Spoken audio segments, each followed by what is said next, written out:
Victor. Victor, where are you? I don't like it when he's not here. It makes me nervous.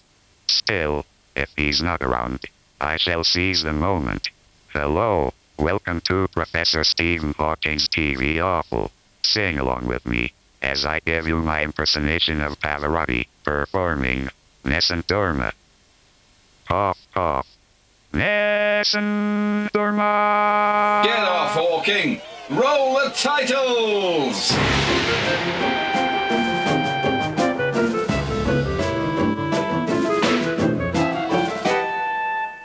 TV Offal, where quadriplegia is a suitable subject for light entertainment. And coming up on TV Offal this week, my dinner all over the carpet. Just a joke, kids. No, we'll see Assassination of the Week, lots of attractive Welsh women, strange things happening in the Gay Daleks space cottage, the TARDIS, and I'll be asking, would it spoil some vast eternal plan if I were a wealthy man? And if not, then is it okay if all day long I iddle-ummed? But we start with musical Harry Carey in our very own Kamikaze Karaoke. If you want to know what the stars really sound like, here's your chance with Kamikaze Karaoke. Payment is solemn as we interrupt this programme with news of the death of two famous celebrities. And this is how I imagine the BBC's Michael Buerk announcing that tragic news. Another unexpected celebrity bites the dust. On TV, Offal's honest obituary. Two fat ladies. Who died today? Two fat ladies are itching It was only this week to get into your kitchen. that viewers were watching the two fat ladies doing what they did best. Cooking by hand and flavouring their food with jewellery and nail varnish for maximum flavour and hygiene. Some said that the motorbike was the only genuine triumph in the entire show. Their critics were less kind, describing them as two women who had discovered the joy of lard but had forgotten how to throw up. They were the first to ape the mannerisms of aged aristocrats. Let's go and lend our support to the jolly old lacrosse team. There's not a man on my Ottoman. He's gone off to fight the Greeks. Contrary to their aristocratic cut-glass accents, they came from humble beginnings. Clarissa Dixon Wright, christened Mavis Clitty, was the daughter of a Bermondsey Street phlegm collector. And Jennifer Patterson, born Brenda Pidd, was spawned by a Wapping-based family who were regularly arrested for trading in illegal on-the-hoof barbecues. Their cuisine made a nation retch. They specialised in mussels and crabs. Jennifer had mussels and Clarissa had crabs. I mean the food, of course. But viewers could never understand how they managed to turn up each week at a place they'd claimed they'd never seen before, only to enter the kitchen and find it miraculously crammed with dishes they'd prepared the previous day. After the fat years came the lean years, when the public started to tire of their uncompromising physical ugliness and phony aristocratic speech. Their popularity declined after a series of marketing scandals. Worst of all was the police swoop on their premises after the two fat ladies began marketing their own brands of oil. Their olive oil was legitimate, made as it was from freshly pressed olives. But police swooped after they discovered that they were producing baby oil using freshly pressed babies. Broken women, they were last seen alive on a bender in Crawley, a drunken spree which led, inevitably, to disaster. Even by their standards, the two fat ladies' deaths were bizarre. Did you see Last Tango in Paris? You really want to get it well greased. What started as simple horseplay eventually led to grotesque and fatal sexual experimentation. Yum, yum, yum. Involving bondage masks and satsumas, as seen on this home video recorded in the early hours of this morning. Whoops-a-daisy. The two fat ladies who died today. Tantrums of the Week. As a TV critic, I sometimes write hurtful and unkind things about celebrities, but what impresses me most about these celebrities is the dignified way they always rise above it and don't demean themselves by answering back. Victor Lewis Smith should be put in a home for... Well, I feel almost for those who don't know, he's the critic of The Stand. Yeah, this country hates celebrities. Victor Lewis Smith is a failed performer in his own right, and he seems to now want to get back at anyone. Well, never mind him, he's not here. Yes, It's a conspiracy. I want to get back at the big stars, the mega celebrities, the beautiful people like Anthony Worrell Thompson. I want to crush him in my reviews. Crush him! But I don't want to just crush him on paper or on television. Oh, no. Oh, no, I want to crush him in real life. I want to crush him and kill him and bury the bits in the bottom of my garden! They're camp, they exterminate. Better watch your backs. It's the Gay Daleks. It's time for another adventure with the celestial gay stereotypes as they penetrate a red dwarf from behind in their galactic cruiser, the Turdus. Ging gang gooly gooly gooly gooly watcher, ging gang goo, ging gang goo. Oh bollocks! Where did you learn that song? In the Scouts. I never knew you were a Dalek Boy Scout. Yes, I worked my way up from the bottom. You fudge-packing pile of bent metal! Shut up and pass me a peanut butter and KY jelly sandwich. Camping has given you an appetite? Yes, I'm looking forward to waking up in the morning with a boiled egg and 2 lovely thick soldiers. It will be very dark soon. I will be frightened. I think there are ghosts. Oh dear, don't put the willies up me. You used to like it when I put the willies up you. I knew I should never have gone out with a black. I will put the willies up you. That's it. Talk dirty. Gosh, oh Lord, I'm having a spunk blowback. Exterminate. White wee wee. White wee wee. Ooh. Join the Gay Daleks next time when they suffer from alopecia and bad luck. They buy a book on hair care and all the pages fall out. TV Offal's found another crappy logo of the week. If ever a TV logo described the region it covered, surely this is it. Peaceful, calm, tranquil, rural, Semtex, pastoral, rustic... Semtex? TV Offal. As you know, TV Offal regularly scours the dustbins behind the TV stations in search of bits of TV garbage. Tonight we found a show presented by a rusty bit of garbage, but that's enough about Ted Rogers, because here are Britain's thickest quiz show contestants. This is a composer, German by birth, English by adoption. Best known for an oratorio published in 1741. It was called Messiah. You're bound to know is Handel. Who is it? God, I used to have this at school. Well, you were nearly there. Handel's water music. Well, so who's the composer? Chopin. No, forget it. Yes, so I can offer it to you. Any idea? Beethoven? No, it wasn't Beethoven. Ridiculous. Even Ted knows that the answer is Schubert. Incidentally, all the couples later went on to Mastermind, where their specialist subject was not being able to find their arses with both hands. Fantasy Programme of the Week.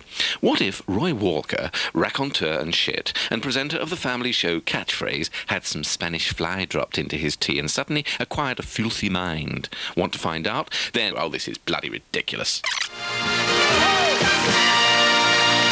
Thank you! See if you can tell what's in this picture.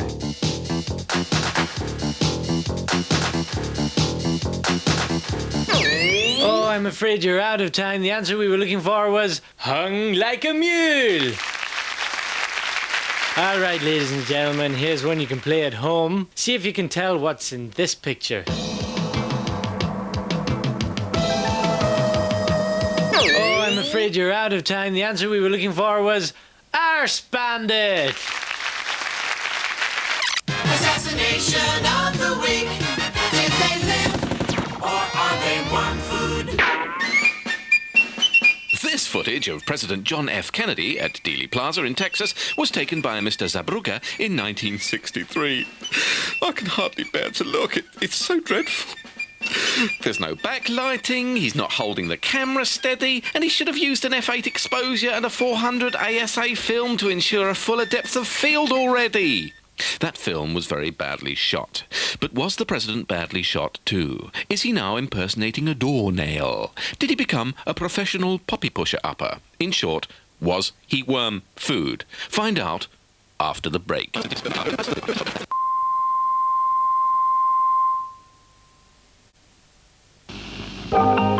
Rizzler, makers of cigarette papers and rolling machines, present the new Rizzler Standard Machine,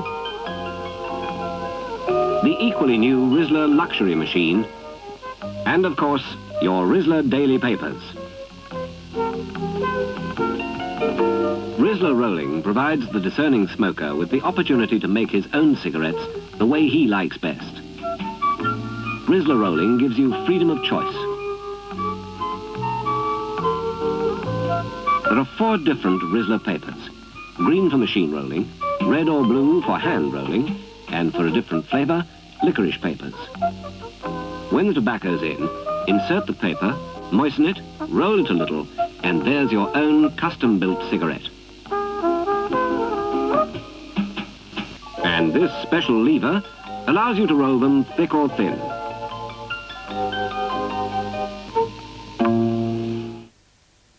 TV Offal.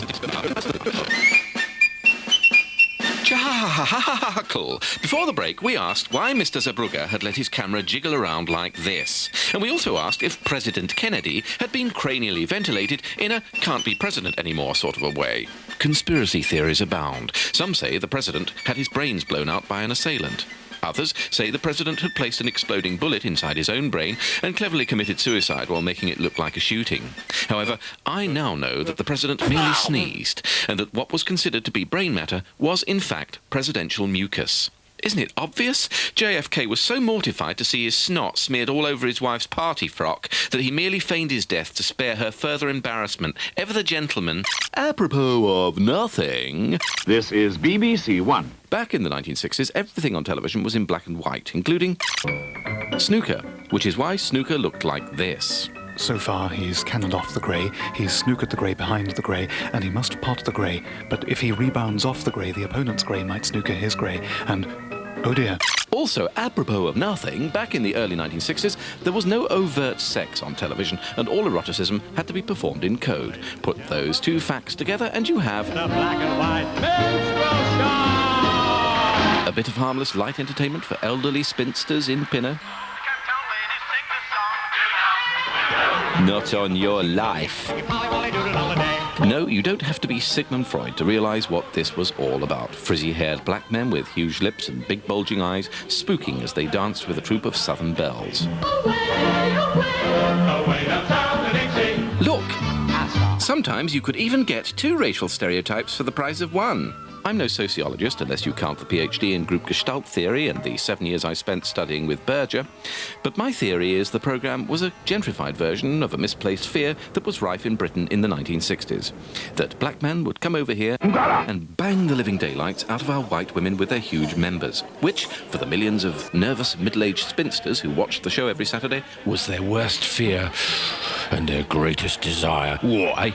If it's bright and orange and it can't get through a revolving door, then it's Judith Chalmers with a spear through her bonds. Where was I? Oh yes, remember Disco Down, Welsh TV's answer to Top of the Pops? When TV Offal first broadcast excerpts from the series, we received letters by the millions asking to see more. So for Mr. and Mrs. Millions of Crawley, you've heard of the Ronettes? Well, here's the Celtic version, the Uglets!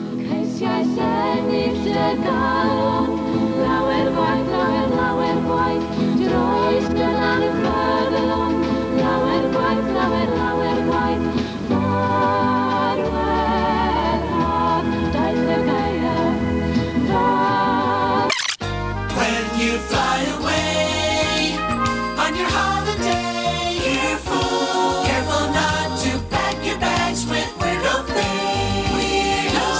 Cause the customs men have X-ray vision. You may end up in prison. Weirdo bags on TV Offal.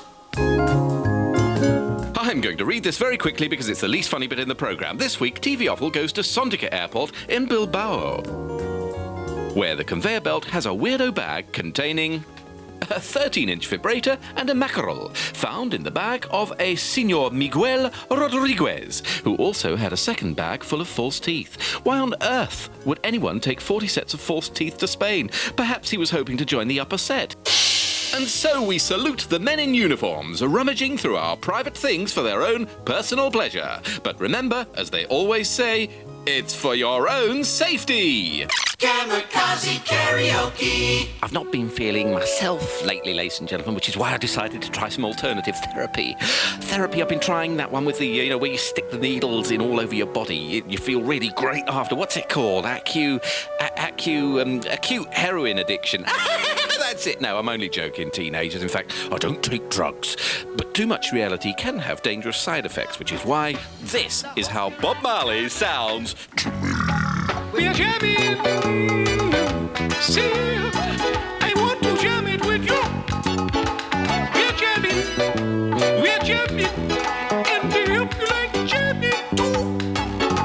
We're jamming, we're jamming, we're jamming, we're jamming, we're jamming, we're jamming, we're jamming, we're jamming. I want to jam it. I want to jam with you now. I ask you, never mind the voice, who in their right mind would sport a hairstyle like that?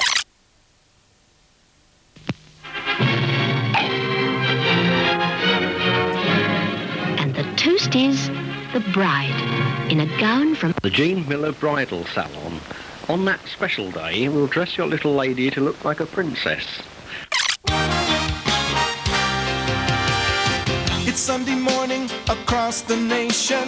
See all the grease balls on every station. It's nice selling good, especially when you're almost dead. It's nice selling good.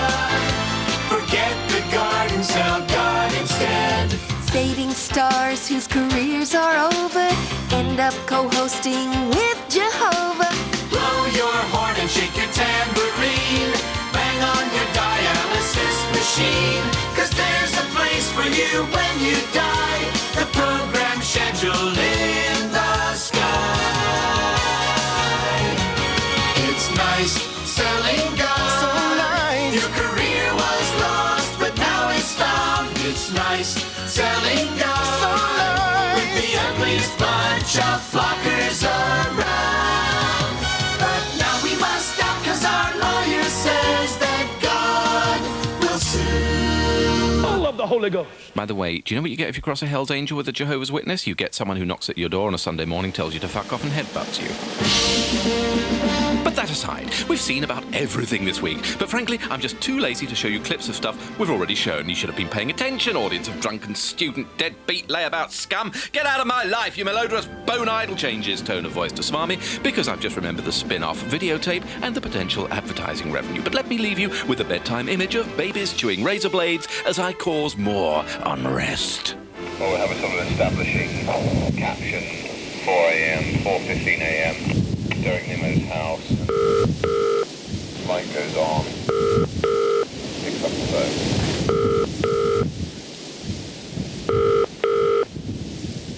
Hiya? Oh, hello, Mr. Derek Nimmo? Yes? Yeah, it's Mr. Herald here from the Daily Ron. Yes? Have you heard the news? What news? About the Queen Mother? Oh, no, she's died. Put it this way, Mr. Nimmo, she's met the mother of all fish bones. The woman is worm food. Oh, Lord. Do you have any quotes at all for tomorrow morning? Well, I was fast asleep, you see. Well, that is the quote. Is that the quote? Queen Mother dead. Derek Nimmo says I was fast asleep, you see. Do you want me to say you were fast asleep? She just sort of brought such happiness everywhere, I think. I mean... Certainly tonight. In such... Splendour. Such splendour. I mean, it just, we will miss her so much. It's a splendour. I think... Sorry? Then... I really can't... Are you pissed? Oh, gosh, I'm so sorry. The BBC had a lunch party for about 12 of us. I thought so. 2:45 and 4:45. I didn't have to be at my dance till 10. Until 10, yeah. Oh, really? Lovely. Yeah. God bless you. Good evening. Sorry?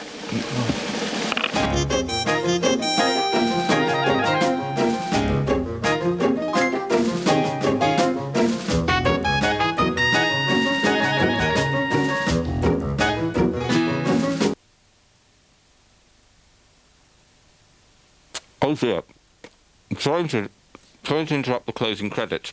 Sorry, I know this is never done. In fact, you've caught me having my dinner. I thought it was all over, but...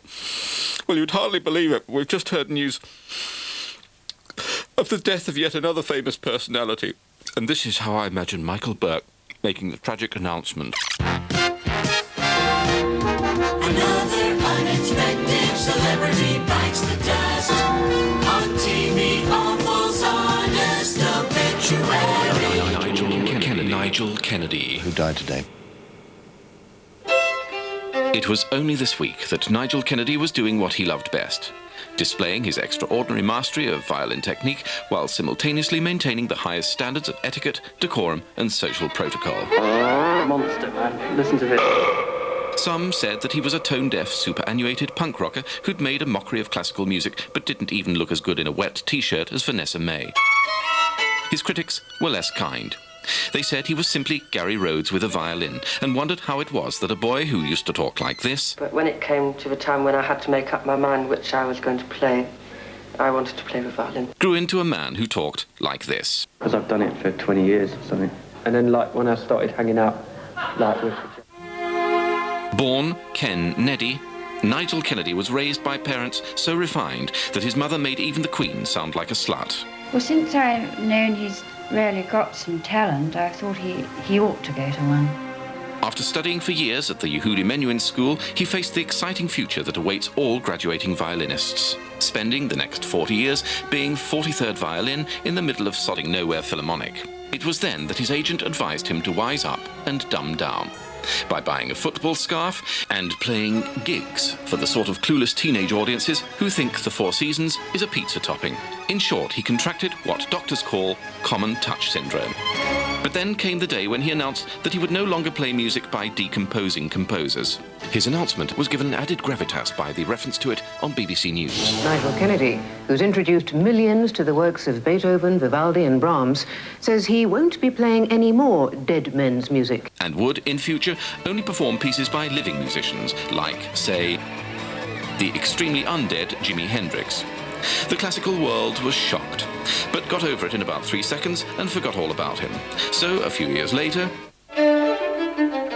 Nigel started playing dead men's music again, hoping no one would remember what he'd said before. But he was wrong. The police accused him of committing robbery with violins. His artistic license was endorsed, and his final days were spent in a psychiatric institution, where he decided, as a career gimmick, to play dead men's music, this time as a dead man himself. He was found with the F-hole of his violin rammed up his fundament, which caused fatal internal bleeding and dreadful intonation. Nigel Kennedy, who died today.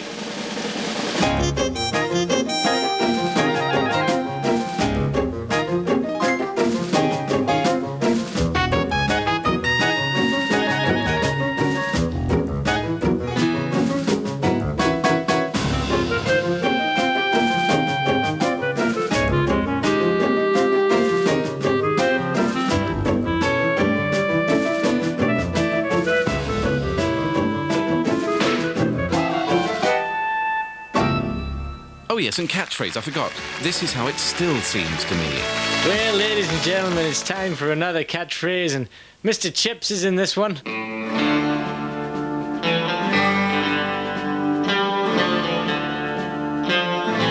Pass. I'm afraid you're thick as shite, and the answer was, fuck me till I fart. Goodbye.